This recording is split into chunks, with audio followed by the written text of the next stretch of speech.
Hello everyone, welcome to my class. Today I am going to discuss a question of wave equation. This question is important for BTech students as well as BSc students. Question क्या है? Tightly stretched violin string of length L and fixed at both ends is plugged at x is equal to L by 3 and assume initially the shape of triangle of height A. Find the displacement y at any distance x and time t after the string is released from rest. तो ये आपकी एक violin string है जिसकी length आपको given है कितनी L. अब इस पॉइंट के कोऑर्डिनेट क्या होंगे? 0 0 ओरिजिन है. यहाँ पर स्ट्रिंग की लेंथ कुछ नहीं है, ये L लेंथ की है, तो यहाँ तक की जो लेंथ है वो L है और टाइम क्या है 0. तो यहाँ पर ये स्ट्रिंग है और इन्होंने कहा कि x is equal to L by 3 point से उसको प्लग किया. जब उसको प्लग किया यहाँ पर तो ये एक ट्राइंगल की शेप बनी. इस ट्राइंगल की शेप की इन्होंने जो हाइट दी है वो गिवन है a. तो इस पॉइंट के कोऑर्डिनेट हो जाएंगे L बाई 3 टू a. तो ये पॉइंट के कोऑर्डिनेट कैलकुलेट किया. हमें वेल कैलकुलेट करना है displacement y at any distance x and time t after the string is release from rest. चलिए, तो सबसे पहले we know that the wave equation, one dimensional wave equation is del 2 y over del t square is equal to c square del 2 y over del x square. ये आपकी one dimensional wave equation है. We know that y is equal to X T हम let करते हैं. क्यों late करते हैं? Variable of separation topic में मैंने आपको बताया था कि y किसका फंक्शन है? x और t का फंक्शन है. x और t का फंक्शन है तो let y is equal to X T हम लेट करते हैं. अब हमारी जो रिक्वायरमेंट है यानी कि y को एक बार तो हम डबल डेरिवेटिव t के रेस्पेक्ट में डिफरेंशिएट करेंगे और एक बार y को x के रेस्पेक्ट में डिफरेंशिएट करेंगे. तो जब आप t के रेस्पेक्ट में करेंगे यहाँ पर तो x कांस्टेंट रहेगा, t का डेरिवेटिव डबल t हो जाएगा. सेम ऐसे ही जब इसको हम x के रेस्पेक्ट में डिफरेंशिएट करेंगे डबल डेरिवेटिव तो t कांस्टेंट x का x डबल डैश हो जाएगा.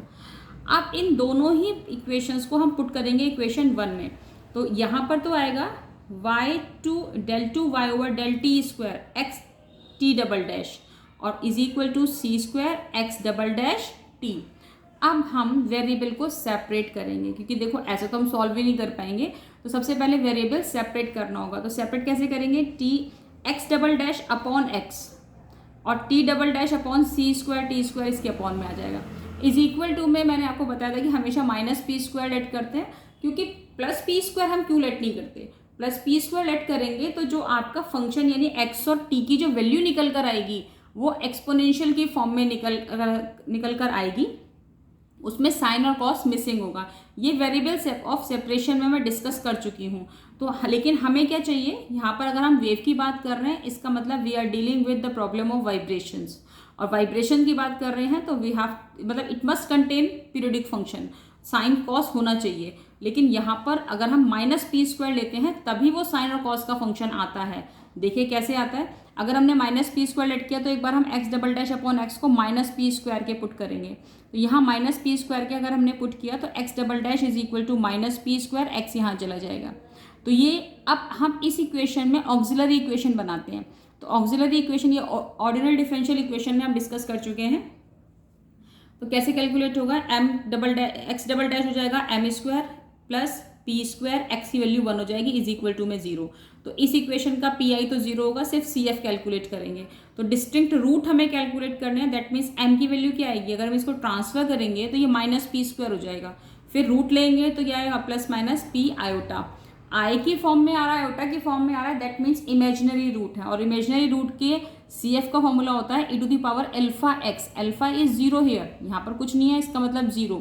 c1 कॉस बीटा की value p x plus c2 sine P X.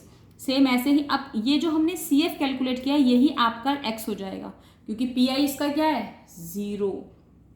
Same ऐसे ही t double dash upon C square T is equal to minus P square के है. अब हम इसको लेकर चलेंगे तो यहाँ से भी हम ऑक्सिलरी इक्वेशन बनाएंगे. m की वैल्यू निकल कर आएगी plus minus P C T.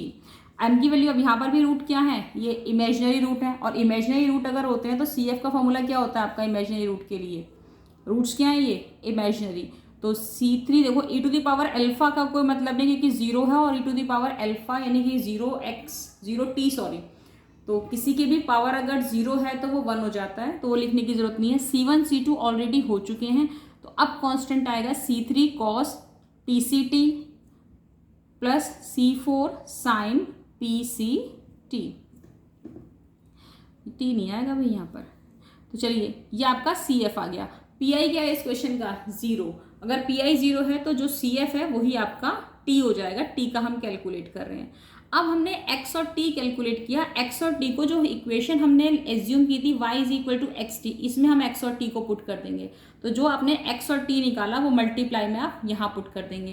तो यहाँ पुट करने के बाद आपकी इक्वेशन की फॉर्म बन जाएगी ये B। इसको हमने नाम दे दिया equation B। y is equal to हमने x पुट कर दिया और t पुट कर दिया। अब चलिए हम बात करते हैं, अभी तो हमने सिर्फ यहाँ से इसका वेव इक्वेशन का सिंप्लीफिकेशन किया। अब बाउंड्री कंडीशन की बात करते हैं। तो ये है हमारा एक्चुअली स्ट्रिंग जो हमने बनाया था, अभी डिस्कस किया था। इस स्ट्रिंग को हमने L/3 से प्लग किया। इसके एक ट्राइंगल की शेप बनी जिसकी हाइट हमारी क्या है? a है। तो अब इसकी बाउंड्री कंडीशन क्या बनेगी? y 0 0, यानी कि यहाँ पर इस पॉइंट पर देयर इज नो डिस्प्लेसमेंट, तो 0 टाइम कांस्टेंट है और ये 0 है x की वैल्यू। और यहाँ पर अगर लेंथ कितनी है स्ट्रिंग की? l, तो इस केस में जो डिस्प्लेसमेंट होगा l है और टाइम क्या है आपका? t, तो भी क्या होगा? 0। तो इस केस में भी डिस्प्लेसमेंट क्या होगा? 0, क्योंकि कोई डिस्प्लेसमेंट है ही नहीं। डिस्प्लेसमेंट आपका ये होता है, ये जो आप कैलकुलेट करते हो। तो यहाँ पर भी कोई डिस्प्लेसमेंट नहीं है, यहाँ पर भी कोई डिस्प्लेसमेंट नहीं है। तो फर्स्ट और सेकंड बाउंड्री कंडीशन तो ये आ गई। थर्ड बाउंड्री कंडीशन की इसमें कोई वेलोसिटी है ही नहीं, स्ट्रिंग इज एट रेस्ट। तो जब कोई वेलोसिटी है ही नहीं, कोई मोशन ही नहीं है, तो उस केस में वेलोसिटी क्या हो जाएगी आपकी? At time t is equal to 0 पर 0। अब हम इसमें y कैलकुलेट करेंगे, लाइन ऑफ इक्वेशन। एक्चुअली क्या है कि स्ट्रिंग को हमने यहाँ से प्लग किया था तो एक ट्राइंगल की शेप बनी थी। तो हम पहले कैलकुलेट करेंगे OA लाइन की इक्वेशन और AB लाइन की इक्वेशन, जिससे हम डिस्प्लेसमेंट कैलकुलेट करते हैं। तो सबसे पहले OA लाइन की इक्वेशन हम कैसे कैलकुलेट करेंगे? ये डिस्टेंस फॉर्मूला, लाइन की इक्वेशन का फॉर्मूला क्या होता है? अगर 2 पॉइंट गिवन है तो y minus y1 is equal to y2 minus y1 upon x2 minus x1 into x minus x1। इससे आपकी लाइन की इक्वेशन ये आ जाएगी इन 2 पॉइंट्स को लेकर। सेम ऐसे ही AB से लाइन की इक्वेशन आप कैलकुलेट करेंगे, तो AB के लिए लाइन की इक्वेशन कैलकुलेट करेंगे तो y minus y1 is equal two similarly y2 minus y1 upon x2 minus x1 into x minus x1। Simplification में कोई प्रॉब्लम नहीं है, आप इसको प्लस माइनस करके सॉल्व करेंगे तो y की वैल्यू आ जाएगी 3a/2 into 1 minus x/l। This is 1। अब y x यानी कि x जो लेंथ है, हमें x का फंक्शन है ना डिस्प्लेसमेंट, और टाइम क्या है? 0। तो इस केस में जो ये y का फंक्शन कैलकुलेट हुआ वो कि अगर स्ट्रिंग की लेंथ कहाँ से कहाँ तक है? 0 से L/3 तक है, तो फंक्शन होगा 3ax/l। लेकिन जब अगर L/3 से L है, L/3 से L यहाँ से यहाँ तक है, तो फंक्शन होगा 3a/2 1 माइनस x/l, जैसे कि हमने अभी लाइन की इक्वेशन से कैलकुलेट किया। अब हमें बारी बारी से first boundary condition, second boundary condition, third boundary condition and fourth is function, सबको यूज करके वेव इक्वेशन के जितने भी कॉन्स्टेंट्स, एक्चुअली ये बाउंड्री कंडीशंस जो होती हैं ये हेल्प करती हैं हमें कॉन्स्टेंट्स की वैल्यू कैलकुलेट करने में। तो चलिए देखते हैं कैसे कैलकुलेट करते हैं। सबसे पहले फर्स्ट बाउंड्री कंडीशन क्या है आपकी? y 0 t is equal to 0। तो using the first boundary condition y 0 t is equal to 0, यानी कि इसमें x की वैल्यू अगर आप, x क्या है? 0, और t को एज इट इज रखेंगे और फंक्शन को 0 पुट कर देंगे। तो x की जगह पर 0 अगर आप पुट करते हैं तो ये आएगा c1, cos 0 क्या हो जाएगा? 1 एंड sin 0 0। तो यहाँ पर तो आएगा c1 और ये c3 cos pct plus c4 sin pct। अब यहाँ से ये पूरा फंक्शन तो 0 नहीं हो सकता, क्योंकि अगर ये 0 हुआ और इसमें मैंने 0 पुट किया तो पूरा फंक्शन ही खत्म, तो कोई डिस्प्लेसमेंट आएगा ही नहीं। तो इसका मतलब सीधी सी बात है कि c1 0 हो जाएगा। अब अगर c1 0 है तो c1 को हम जो इक्वेशन हम कैलकुलेट करते हैं ना y इस वाले फंक्शन में, अगर ये पूरा पार्ट 0 हम कर दें तो यहाँ पूरा पार्ट 0, तो there will be no displacement. तो इसका मतलब c1 0 होगा, ये 0 नहीं होगा। तो c1 की वैल्यू हम 0 इसमें पुट कर देंगे तो आपका y आ जाएगा y is equal to c3 cos pct plus C4 sine PCT, और C1 आपका 0 है तो C2 मैं इसको यहाँ आगे लिख रही हूँ साइन PX, ये आपको मिलेगा क्योंकि C1 आपका 0 है। हमने फर्स्ट जो इक्वेशन B एज्यूम की थी, सॉरी जो कैलकुलेट की थी, उसमें हमने इसको पुट किया। तो अब आपकी जो इक्वेशन B है वो कन्वर्ट हो गई किसमें, इसमें, ये इक्वेशन में कन्वर्ट हो गई। इसको इक्वेशन लेट कर लेते हैं, this is I think fourth equation है ये। अब हम इसी इक्वेशन में, अब ये इसमें रिड्यूस हो गई इक्वेशन। अब सेकेंड बाउंड्री कंडीशन है YLT इज इक्वल टू 0, यानी कि y फंक्शन ये 0 हो जाएगा अगर हम x की जगह पर L पुट करें और t को t, तो ये आ जाएगा C3 cos PCT plus C4 sine PCT into C2 sine PL, बस x की जगह पर L पुट करना है। अब अगेन प्रॉब्लम इज दैट कि अगर मैं इस पूरे को 0 पुट करूंगी तो ये मैं अगर इस इक्वेशन में, इस वाली इक्वेशन 4 में है ना, यहाँ पुट किया तो ये पूरा फंक्शन फिर से दोबारा से नो डिस्प्लेसमेंट आएगा। तो इसका मतलब है, और C2 भी 0 नहीं हो सकता क्योंकि अगर मैंने C2 को 0 पुट किया तो C2 को 0 अगर मैं यहाँ पुट करूंगी तो मल्टीप्लाई के बाद ये फिर से पूरी इक्वेशन 0 हो जाएगी। तो इसका मतलब साइन PL 0 होगा इस केस में। तो अब हम लिखेंगे sine PL is equal to 0, ना तो C2 0 होगा ना ये फंक्शन, और साइन में 0 जो वैल्यू होती है ये साइन n पाई की होती है, तो ये आ जाएगा आपका n पाई। तो यहाँ से p की वैल्यू क्या आएगी आपकी, p इज इक्वल टू आ जाएगा n पाई बाई l। अब p की वैल्यू जो हमने n pi by l put करी है, ये दोबारा से हम पुट करेंगे किसमें, इक्वेशन 4 में। चलिए 4 में इक्वेशन में पुट करते हैं। तो y आपका क्या आ जाएगा, इक्वेशन रिड्यूस होने के बाद p की वैल्यू पुट करनी है तो C3 p की जगह पर n pi by l CT plus C4, sorry यहाँ कॉस भी आएगा, C4 साइन p की जगह n pi CT by l into C2 sine p की जगह n पाई बाई l यहाँ और x।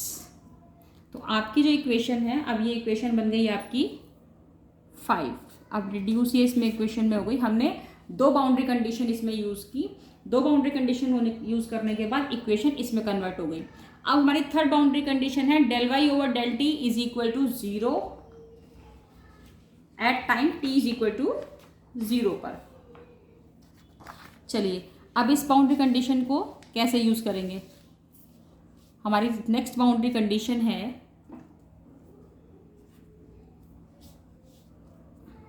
Del Y over del T at time t is equal to 0 पर 0 है। तो इसका मतलब हमें इसको, जो ये इक्वेशन है, आपको इसको डिफ्रेंशिएट करना है विद रेस्पेक्ट टू t। तो t के रेस्पेक्ट में अगर आप डिफ्रेंशिएट करेंगे तो C3 as it is, cos का डिफ्रेंशिएशन क्या होगा, minus sine n pi CT by l, और अपॉन में इसका डिफ्रेंशिएशन आएगा, सॉरी अपॉन में नहीं आएगा, मल्टीप्लाई में आएगा। इंटीग्रेशन नहीं कर रहे हम, डिफ्रेंशिएशन कर रहे हैं। तो ये आ जाएगा आपका n pi c by l, तो वो मैं यहाँ लिख रही हूँ n pi c by l क्योंकि इसके साथ भी आएगा और ये इसके साथ भी आएगा, और प्लस में आएगा आपका C4, साइन का डिफ्रेंशिएशन हो जाएगा cos n pi CT by l, और साथ में आएगा n pi c by l multiply में, तो वो बाहर मैंने ऑलरेडी लिख लिया दोनों में से कॉमन लेकर। फिर C2 साइन, ये एज इट इज़ रहेगा क्योंकि हम डिफ्रेंशिएट कर रहे हैं t के रेस्पेक्ट में, तो ये आपका ऐसे। अब इक्वेशन, अब देखो यहाँ पर क्या 0 होगा, मैंने डिफ्रेंशिएशन किया और उन्होंने कहा कि डिफ्रेंशिएशन करेंगे विद रेस्पेक्ट टू t और वो 0 के इक्वल हो जाएगा, तो ये पूरी इक्वेशन 0 के इक्वल है। तो C2 तो 0 हो नहीं सकता, ना ये 0 हो सकता, इन दोनों में से सोचते हैं कि क्या 0 होगा। ये पूरा फंक्शन 0 हो जाएगा। अगर हम ये पूरा फंक्शन 0 पुट करें तो अगर हमने ये पूरा फंक्शन 0 किया जो मैंने डिफ्रेंशिएशन किया है, इससे क्या 0 होगा, C2 0 होगा, C3 0 होगा या C4 0 होगा। चलिए देखते हैं कि हम इसमें किसको 0 पुट कर सकते हैं। देखिए सबसे पहली बात कि अगर हमने t इज इक्वल टू 0 पर पुट करना है तो t की वैल्यू क्या है, अब इसमें 0 पुट करनी है। तो ये हमने डेरिवेटिव कैलकुलेट किया, इसमें अगर हम t को 0 पुट कर दें तो क्या आएगा आपका n pi c by l minus C3 t0 put करने पर ये तो 0 हो जाएगा पूरा, प्लस t0 पुट करने पर cos 0 1 होता है, तो क्या आएगा c4 इंटू c2, ये as it is sine n pi x by L. अब क्या जीरो होगा इसमें, only c4 will be zero, क्योंकि जैसे मैंने बताया ये जीरो नहीं हो सकता, क्योंकि ये जीरो हुआ, c2 जीरो हुआ, तो इस इक्वेशन में c2 जीरो पुट करोगे तो पूरा फंक्शन खत्म, साइन को जीरो पुट करोगे तो भी फंक्शन खत्म। तो सिर्फ अगर c4 जीरो हो जाए तो इक्वेशन पे कोई इफेक्ट नहीं पड़ेगा, तो c4 को जीरो पुट करेंगे, इम्प्लाइंग दैट कि c4 is equal to zero at zero is equal to के चल रहा है, क्योंकि डेल जो उसका डेरिवेटिव हमने कैलकुलेट किया वो जीरो के इक्वल है। चलिए ये पॉइंट बहुत इंपॉर्टेंट है, एक बार फिर से डिस्कस कर लेते हैं कि हमने ये जो हमारा डिस्प्लेसमेंट y कैलकुलेट हुआ, हमारा ये कैलकुलेट हुआ, हमने इसको डेरिवेटिव कैलकुलेट, क्योंकि हमारी बाउंड्री कंडीशन क्या है, अब ये है बाउंड्री कंडीशन, तो हमें क्या करना है, इसका डेरिवेटिव कैलकुलेट करना है। हमने डेरिवेटिव कैलकुलेट किया del y upon del t, ये डेरिवेटिव कैलकुलेट किया, इसमें t को हमने जीरो पुट करा तो del Y over del t भी जीरो हो जाएगा, तो del Y over del t ये जीरो, और t को जीरो पुट करने के बाद which constant is equal to zero, c4 zero होगा, अदरवाइज इनको जीरो पुट करने पर फंक्शन क्या हो जाएगा, पूरा खत्म, इसका मतलब डिस्प्लेसमेंट आएगा ही नहीं, तो c4 जीरो होगा। अब c4 को जीरो हम किस इक्वेशन में पुट करेंगे, इक्वेशन 5 में, तो फ्रॉम इक्वेशन 5 तो डिस्प्लेसमेंट y आपका आ जाएगा y is equal to c3 cos n pi ct by l, c4 zero हो गया, into c2 sine n pi x by l, ये हुआ आपका। अब इसमें हम क्या करेंगे, c2 और c3 दोनों कांस्टेंट को एक कांस्टेंट एज्यूम करते हैं, दोनों कांस्टेंट को क्या करेंगे, एक ही कांस्टेंट। चलिए अब ये बाउंड्री कंडीशन तो हमारी यूज हो चुकी हैं, अब बात करते हैं किसकी, फंक्शन की। फंक्शन कैसे लेट करेंगे, आप देखिए इसमें हमने y is equal to calculate कर लिया, अब c2 c3 को हमने एक कांस्टेंट एज्यूम कर लेते हैं, तो वो कांस्टेंट क्या है, सपोज bn एज्यूम कर लेते हैं, तो implying that y is equal to c2 c3 को हमने bn कहा, cos n pi ct by l into sine n pi x by l, ये है आपकी अब 6th कंडीशन, यानी अब आपका जो डिस्प्लेसमेंट है रिड्यूस होकर ये यहाँ पर आ गया। अब हमारी जो कंडीशन क्या था, वो आपके जो इक्वेशन थी, ये जो हमने कैलकुलेट की थी, फंक्शन कैलकुलेट किया था कि अगर x 0 से l/3 के बीच में है तो फंक्शन ये होगा, अगर x l/3 से l के बीच में है तो फंक्शन ये होगा। तो सबसे पहली बात तो यहाँ पर bn की वैल्यू क्या होगी, अगर हम bn कैलकुलेट करें तो bn आपका हो जाएगा where bn is equal to half range लगेगा bn में 2/l, क्योंकि an तो एब्सेंट है यहाँ पर, और जब एब्सेंट होता है तो फूरियर सीरीज की हाफ रेंज सीरीज का अप्लाई होती है, तो 2/l 0 to l चलेगा, y x 0 यानी कि ये जो y है ये, और ये पूरा कांस्टेंट मल्टीप्लाई में चला जाता है, तो ये आ जाएगा cos n pi ct by l into sine n pi x by l, ये आपका आएगा। अब यहाँ पर हम क्या करेंगे कि ये जो फंक्शन है, अब देखिए सब बस कुछ नहीं है, क्वेश्चन थोड़ा सा लेंदी चलेगा क्योंकि आपको 2 बार इंटीग्रेट करना पड़ेगा। कैसे करना पड़ेगा, bn is equal to 2/l,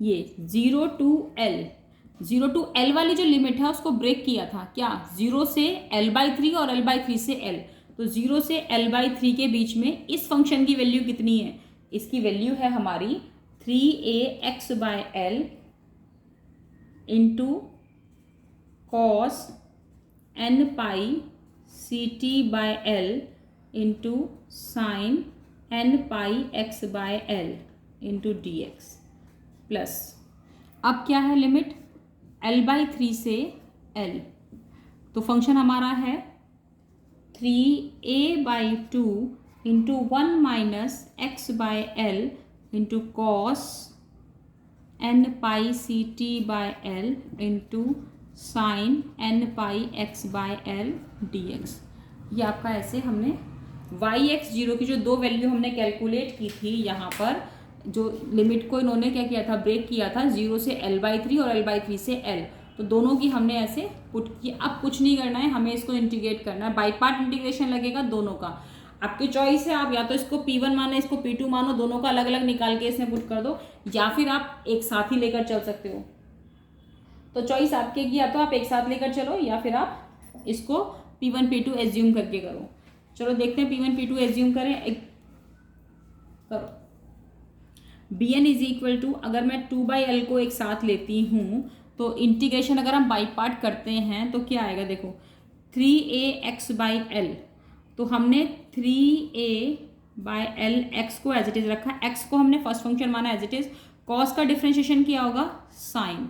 तो यहाँ पर फूरियर सीरीज में जैसे कि आप इंटीग्रेशन कर चुके हैं तो उसमें भी पता है कि अगर कहीं पर साइन फंक्शन आता है तो साइन में n पाई की वैल्यू क्या हो जाती है, 0, और cos n पाई की वैल्यू भी पता है। तो जहाँ पर भी n पाई/3 अगर आ जाए, n पाई/2 आ जाए, तो उस फंक्शन को टच नहीं करना है, वैल्यू कैलकुलेट नहीं करनी है। कैसे, 3a x को एज इट इज रखा, cos का इंटीग्रेशन क्या हो जाएगा, साइन n पाई।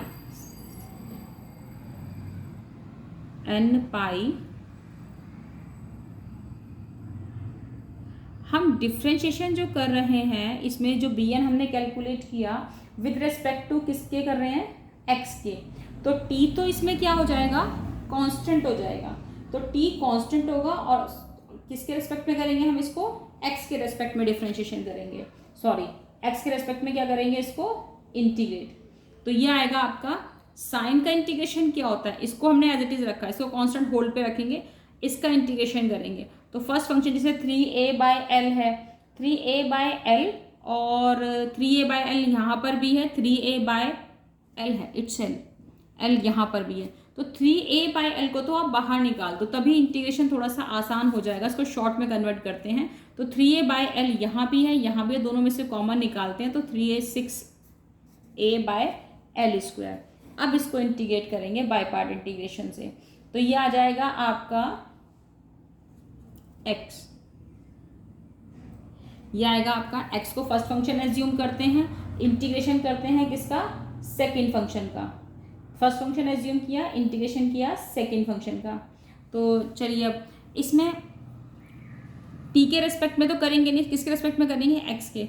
एक मिनट, यहाँ पर t तो आना ही नहीं चाहिए क्योंकि आप क्या कर रहे हैं, x 0, तो t तो क्या है इसमें 0, t0 जब आप इसमें पुट करेंगे तो cos 0 क्या होता है 1, यहाँ पर भी cos 0 क्या हो जाएगा 1, तो दैट मीन्स कि ये तो आएगा ही नहीं, ये तो 1 है क्योंकि t क्या है 0 और t0 पर cos 0 क्या हो जाएगा 1। तो अब यहाँ आपको इंटीग्रेशन इन दोनों को करना है, तो ये आएगा x को एज इट इज रखा, साइन का इंटीग्रेशन क्या होता है माइनस cos n पाई x/L और अपॉन में n पाई/L, और लिमिट चलेगी कितना 0 से L/3, फिर माइनस बाय पार्ट इंटीग्रेशन में इंटीग्रेशन 0 से L/3, x का डिफ्रेंशिएशन 1 और साइन का माइनस cos n पाई x/L अपॉन में n पाई/L, ये और dx साथ में, ये फर्स्ट का निकाल दिया। अभी देखो एक मिनट, ये ऐसे, ये मिडिल ब्रैकेट है क्योंकि ये सबके बाहर है, मैंने दोनों में से कॉमन लिया है। अब इसका इंटीग्रेशन कैसे करेंगे, सेम करेंगे ऐसे ही, प्लस इंटीग्रेशन 1 माइनस x/L को हमने एज इट इज रखा, ये साइन है, इसका इंटीग्रेशन हो जाएगा माइनस cos n पाई x/L अपॉन में n पाई/L और लिमिट चलेगी L/3 से L।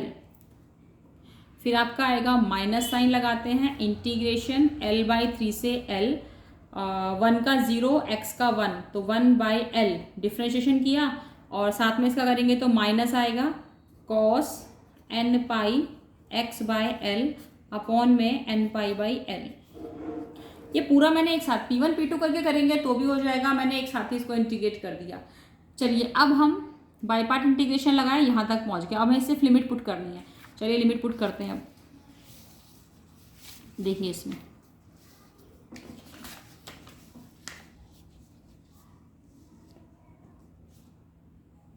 जब आप लिमिट पुट करेंगे इसमें तो bn इज इक्वल टू आपका चलेगा 6a/L² एज इट इज।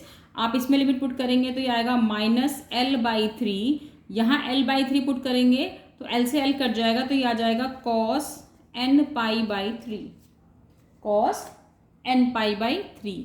और यहाँ पर भी आप n पाई बाई, आप किसकी लिमिट पुट कर रहे हैं, n पाई बाई l है, तो ये हो जाएगा आपका l से l कट जाएगा, तो ये आ जाएगा n पाई। तो ये चलो अभी लिख के चलते हैं इसको, n पाई बाई l है, तो ये हो जाएगा अपॉन में n पाई और l बाई n पाई। तो चलिए मैं इसको ऐसे करके यहाँ लिख देती हूँ, ये हो जाएगा l बाय n पाई। और ये माइनस जब मैं ज़ीरो पुट करूँगी तो ये ज़ीरो है, ये n पाई बाई l आएगा तो ज़ीरो हो जाएगा पूरा, तो लोअर लिमिट पुट करने का कोई फ़ायदा नहीं है, ज़ीरो ही आएगा। ये माइनस माइनस क्या हो जाएगा, प्लस। अब इसको इंटीग्रेट करेंगे कॉस को दोबारा से, तो कॉस का इंटीग्रेशन क्या हो जाएगा आपका, sign n pi x by l upon में, जब आप और n पाई बाय l भी आएगा, तो n square pi square by l square, इसका भी करते हैं ना दोबारा चेन रूल से, तो ये आएगा। और फिर लिमिट लगाएंगे 0 से l बाई 3, फिर चलता है, ये माइनस है यहाँ पर आया था, तो प्लस माइनस क्या हो जाएगा, माइनस। अब लिमिट पुट करेंगे इसमें l, जब आप इसमें l पुट करोगे, अपर लिमिट पुट करेंगे l, तो l से l कट जाएगा, 1 माइनस 1 0 हो जाएगा।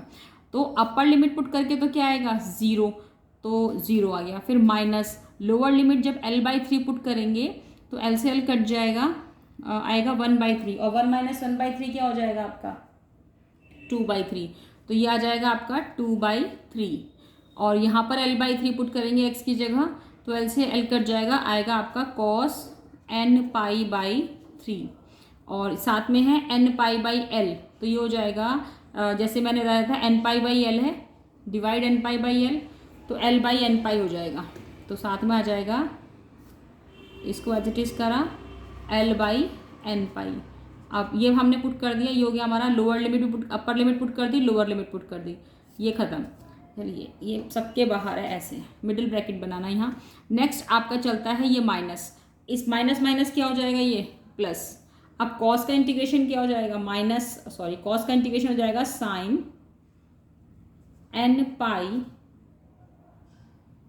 बाय l अपॉन में n square pi square by l square x, साथ में चलेगा, ये चल रहा है इसमें 1 अपॉन l, तो लिमिट चलेगी l बाई 3 से l।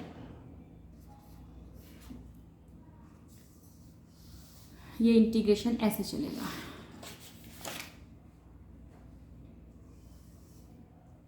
एक बार फिर से देखते हैं इंटीग्रेशन क्या था, ये है, ये इंटीग्रेशन फॉर्म है। यहाँ जब आप लिमिट लगाएंगे, अपर लिमिट l पुट करेंगे, तो l बाई l क्या हो जाएगा, 1, 1 माइनस 1 0, तो ये पूरा 0 हो गया, फिर 0, ये आ गया 0, फिर माइनस l बाई 3 पुट करेंगे, तो l से l कैंसिल हो जाएगा, 1 बाई 3, तो 1 माइनस 1 बाई 3 2 बाई 3, तो ये आएगा 2 by 3 cos n pi by 3 l by n पाई, ये जो n पाई बाई l है ये हो जाएगा l बाई n पाई। फिर माइनस माइनस क्या हो जाएगा, प्लस 1 बाई l आपने एज इट इज़ रखा, इसको इंटीग्रेट किया, तो ये आपकी लोअर लिमिट पुट करेंगे। अब इसमें सिर्फ लिमिट पुट करनी है, सिंप्लीफाई करना है, लिमिट लगानी है। आफ्टर जब आप लिमिट इसमें पुट कर देंगे, लिमिट लगाएंगे, तो bn की वैल्यू क्या आएगी, देखो कॉस से कॉस 110% कटेगा, क्योंकि n पाई बाई 3, देखो cos n pi by 3 n pi by 3, जहाँ जहाँ cos n pi by 3 n pi by 3 आएगा वो कैंसिल हो जाएगा। साइन हमें वैल्यू देगा, साइन n पाई बाई 3 यहाँ भी आएगा जब आप लिमिट लगाएंगे, और साइन n पाई बाई 3 हमें यहाँ से भी मिलेगा। तो हम इसको सिंप्लीफाई करेंगे और वैल्यू कैलकुलेट करते चले जाएंगे। चलिए देखिए इसको सिंप्लीफिकेशन।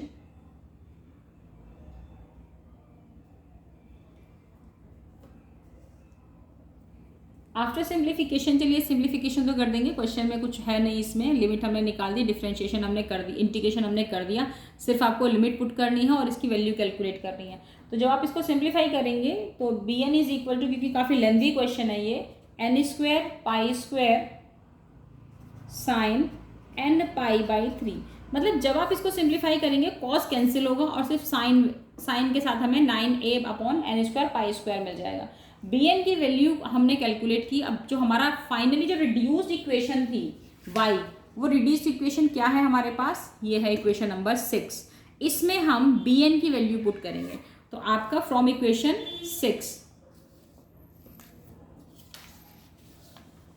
ये, अब फ्रॉम 6 इक्वेशन से हम इसमें बी एन की वैल्यू पुट करेंगे। चलिए देखते हैं, ये आ जाएगा आपका from equation 6 y is equal to B N है हमारा 9a upon n square pi square cos n pi, sorry मैं साइन चलो बाद में लिख देते हैं, कोई प्रॉब्लम नहीं, P C T by L, भाई ये साइन n पाई बाई 3 हम भूल गए, हम यहाँ लिख देते हैं, ये आएगा sine n pi x by L into, मैं यहाँ लिख देती हूँ इसको एरो करके, यहाँ आएगा साइन n पाई बाई 3। तो ये आपका डिस्प्लेसमेंट y कैलकुलेट हुआ, किसका, वायलिन स्ट्रिंग का। डन, ये हमने बी एन की वैल्यू कैलकुलेट की। बस सिंप्लीफिकेशन एक्चुअली क्या है कि इस क्वेश्चन का डबल इंटीग्रेशन आपको इसमें करना पड़ा, तो सिंप्लीफिकेशन थोड़ा सा कॉम्प्लिकेटेड था कि लेंदी चला, अदरवाइज क्वेश्चन बहुत स्मूथली रन करेगा। इंटीग्रेशन पे थोड़ा सा ध्यान देना है आपको। तो नेक्स्ट वीडियो लेक्चर में हम इसका ही वेव का ही नेक्स्ट क्वेश्चन डिस्कस करेंगे।